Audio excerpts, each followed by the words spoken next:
कसे आहात विद्यार्थी मित्रो? आमचे YouTube channel science and education corridor यामध्ये आपले सर्वांचे स्वागत. B.Ed ॲडमिशन 2024 या अनुषंगाने आपण व्हिडिओ पाहत आहोत. विद्यार्थी मित्रो, आपल्या CET सेलच्या सर्व टॅब ॲक्टिवेट झालेले आहेत. लवकरच आपला जो कॅप राऊंड आहे तो अलॉट होईल, त्याचं नोटिफिकेशन आपण चेक करूया.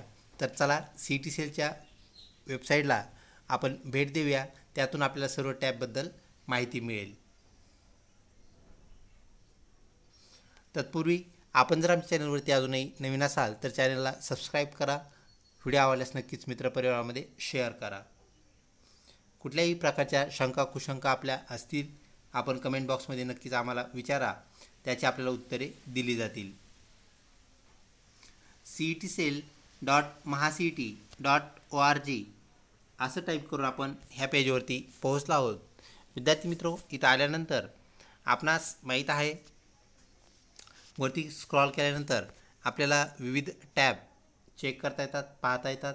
इथं जो बार आहे त्याला आपण क्लिक केलं असता आपल्याला about us, CETs, cap round, search institute, downloads ह्या बाबी पाहायला मिळतात.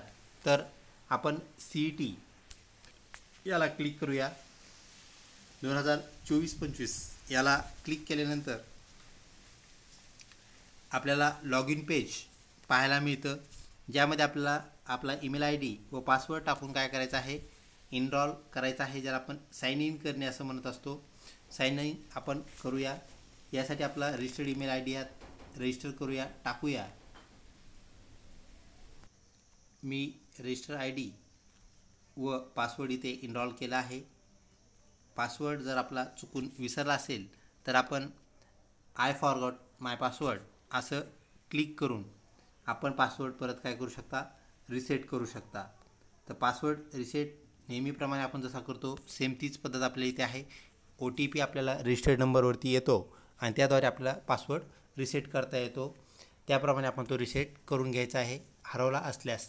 अन्यथा आपल्याला साइन इन हे क्लिक करून होम पेजवरती पोहोचता येतं. आपण इथे होम पेजवरती आलो आहोत. नंतर आपण वरती स्क्रॉल करूया. स्क्रॉलमध्ये आपण पाहू शकता आपला रजिस्ट्रेशनचा फॉर्म आहे, इथे आपल्याला पाहायला मिळतो. त्यानंतर आपला प्रोफाईल जो आहे तो आपल्याला इथे पाहायला मिळतो. त्यानंतर हॉल तिकीट, ॲडमिट कार्ड ते आपल्याला इथे पाहायला मिळतं. त्यानंतर ऑब्जेक्शन ट्रॅकिंग, जी की मॅक्झिमम विद्यार्थ्यांनी त्यावेळेस अपडेटकडे लक्ष दिलं नाही आणि ती करण्याची राहून गेली असेल.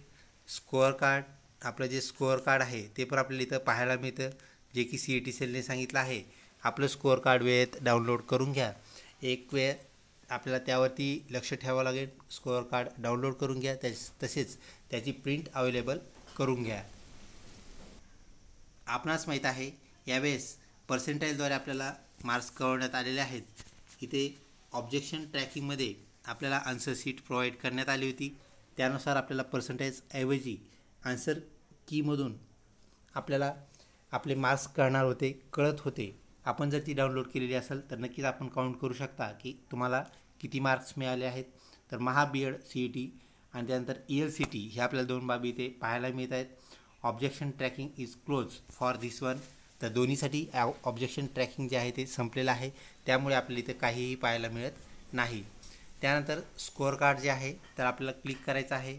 त्याला क्लिक केल्यानंतर जी CET आपण दिली आहे फक्त त्याच CETचं स्कोअर कार्ड आपल्याला पाहायला मिळतं, हे लक्षात घ्या. आता आपण B.Ed ELCT याला क्लिक करूया. याला क्लिक केल्यानंतर आपण जर B.Ed CET फॉर ELCT दिलीच नसेल तर आपल्याला ॲप्लिकंट नॉट फाउंड अशा प्रकारचा मेसेज आलेला पाहायला मिळेल. आणि जर ती दिली असेल तर तो ELCTचा आपल्याला स्कोअर कार्ड डाउनलोड करून घेता येईल. व्हिडिओ आवडत असल्यास नक्कीच लाईक करा, तसेच मित्रपरिवारामध्ये शेअर करण्यास बिलकुल विसरू नका. विद्यार्थी मित्रो, आपल्या सर्वांची विचारणा आहे की आपला कॅप राऊंड कधी सुरू होईल. त्यासाठी आपल्याला एक टॅब CET सेलने उपलब्ध करून दिली आहे, ती म्हणजेच आस्क प्रगती. त्याला आपण क्लिक केलं आहे. आस्क प्रगतीला क्लिक करताच आपला जो इश्यू आहे, प्रश्न आहे, आपल्याला इथे मांडता येतो. CET संदर्भात आपला प्रश्न आहे का, कॅप संदर्भातला प्रश्न आहे का, कुठला इतर प्रश्न आहे. विद्यार्थी मित्रो, कॅप राऊंड सध्या सुरू झालेला नाही आहे, त्यामुळे आपण CET रजिस्ट्रेशन्स याला क्लिक करूया. CET रजिस्ट्रेशन्सला क्लिक करताच आपल्याला परत काही टॅब ओपन झालेल्या पाहायला मिळतात. त्यामध्ये technical education, higher education, agriculture education, fine arts, medical education आणि बॅक या टॅब आपल्याला पाहायला मिळतात. पैकी हायर एज्युकेशन अंतर्गत आपलं BEd येत असतं. BPEd, BEd, MEd, MPEd हे सर्व हायर एज्युकेशन अंतर्गत आहेत. त्याला आपण क्लिक करूया. विद्यार्थी मित्र, त्याला क्लिक करतात त्यांनी ते विचारलेलं आहे तुम्हाला काय पाहिजे. MEd CET पाहिजे, BPEd CET, LLB CET सुद्धा या अंतर्गत येते. 3 वर्ष 5 वर्ष हे आपण लक्षात घ्या. त्यानंतर BSc BEd ज्याला आपण इंटिग्रेटेड BEd असं म्हणतो, इंटिग्रेटेड BEd, इंटिग्रेटेड MEd ह्या सुद्धा गोष्टी आपल्याला हायर एज्युकेशन अंतर्गत पाहायला मिळतात. तर आपण BEd जनरल अँड स्पेशल याला क्लिक करूया. याला क्लिक केल्यानंतर आपल्याला कुठली लिंक पाहिजे, तर इलिजिबिलिटी क्रायटेरियाची पाहिजे आहे, एक्झाम शेड्यूलची पाहिजे आहे जी ऑलरेडी होऊन गेली आहे. त्यानंतर CET ॲप्लिकेशन फीस या संदर्भातली पाहिजे आहे, रजिस्ट्रेशन लिंक पाहिजे आहे किंवा ग्रॅव्हियन्सेस, तर आपण रजिस्ट्रेशन लिंक पाहिजे आहे. याला आपण क्लिक करूया.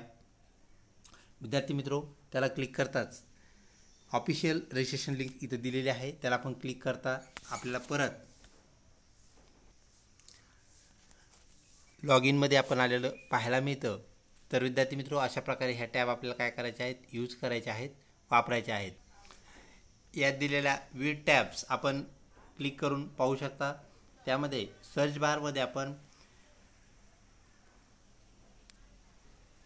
सर्च इन्स्टिट्यूट म्हणजेच जे कॉलेज कार्यरत आहेत आपल्याला BEdला 2024-25 ह्या ॲकॅडमिक इयरमध्ये जे ॲडमिशन्स देणार आहेत त्या कॉलेजला आपल्याला चेक करता येतं. इथे आपण पाहू शकता सर्च इन्स्टिट्यूट, कुठल्या प्रकारचे इन्स्टिट्यूट पाहिजे आहेत, डिपार्टमेंट नेम, तर आत्ताच आपण पाहिलं हायर एज्युकेशन ह्या अंतर्गत आपलं BEd येत असतं. आपण कोर्स नेममध्ये कुठला कोर्स पाहिजे, मग LLB 5 वर्षाचा पाहिजे, 3 वर्षाचा पाहिजे, BEd पाहिजे, BPEd, integrated BEd, MEd, MPEd, integrated MEd, MPEd ह्या गोष्टी आपल्याला पाहायला मिळतात. पैकी आपण BEd याला क्लिक करूया. त्याला क्लिक केल्यानंतर सब कोर्स नेम, BEdमध्ये कोणतं BEd, तर जनरल BEd पाहिजे का स्पेशल BEd पाहिजे, त्यापैकी आपण इन्स्टिट्यूट स्टेटस याला आपण क्लिक करूया. याला क्लिक करताच आपल्याला विविध बाबी पाहायला मिळतात. गव्हर्नमेंट टाईपचे colleges, government added, university department, university manage, unaided college, unaided म्हणजेच विनानुदानित आणि ॲडेड म्हणजेच अनुदानित कॉलेजेस, ही गोष्ट आपण लक्षात ठेवा. तर असे विविध प्रकारचे कॉलेजेस आपल्याला ॲडमिशन देण्यासाठी इच्छुक आहेत, तसेच रिंगणामध्ये ते आपल्याला पाहायला मिळतात. तर तब्बल 488 इन्स्टिट्यूट्स आपल्याला यावर्षी ॲडमिशन देण्यासाठी सज्ज आहेत. त्यात परत काही कॉलेजची भर पडणार आहे. ज्यावेळेस कॅप राऊंड आपला चालू होईल त्यावेळेस आपल्याला निश्चित संख्या त्याची असलेली कळेल. त्यानंतर मायनॉरिटी स्टेटस, ॲटोनॉमी स्टेटस, तर आपण त्याला सर्च याला क्लिक केला असता आपल्याला लिस्ट पाहायला मिळते, ती म्हणजेच आपल्या एकंदरीत महाविद्यालयांची लिस्ट. तर आपण इथे पाहू शकता सर्व कॉलेजेसला आपण क्लिक केल्यामुळे इथे गव्हर्नमेंट ॲडेड कॉलेजेस असतील, गव्हर्नमेंट अनॲडेड कॉलेजेस असतील, सर्व प्रकारचे कॉलेज, त्यांचे पत्ते, कॉलेजचे नाव, कोणत्या प्रकारचे कॉलेज आहेत, त्यानंतर कोर्स नेम जो की आपण BEd तिथे काय केलेलं आहे, क्लिक केला आहे आणि त्याचे ॲड्रेस आपल्याला सर्व पाहायला मिळतात. अशा प्रकारे आपल्याला कॉलेजेस पाहायला मिळतात. विविध कॉलेजेस जे आहेत विद्यार्थी मित्र आपल्याला इथे पाहायला मिळतात. मग त्यामध्ये तुम्ही फक्त गव्हर्नमेंट कॉलेज, फक्त गव्हर्नमेंट ॲडेड कॉलेजेस, त्यानंतर फक्त स्पेशल BEd कॉलेजेस, फक्त हिंदी मीडियम, फक्त उर्दू मीडियम, फक्त मराठी मीडियम असेही कॉलेज तुम्ही चूज करू शकता पाहण्यासाठी, सर्च करण्यासाठी, आणि त्याद्वारे आपल्याला ते कॉलेजेस पाहता येतील. तर अशाच प्रकारच्या व्हिडिओसाठी आमच्या चॅनलला लिंक राहा. सर्व प्रकारच्या ज्या क्वेरीज आहेत, आपल्या कुठल्याही अडचणी असतील, शंका असतील, कुशंका असतील, त्या नक्कीच आपण कमेंट बॉक्समध्ये आम्हाला विचारू शकता. लवकरच भेटूया पुढच्या व्हिडिओमध्ये. तोपर्यंत धन्यवाद.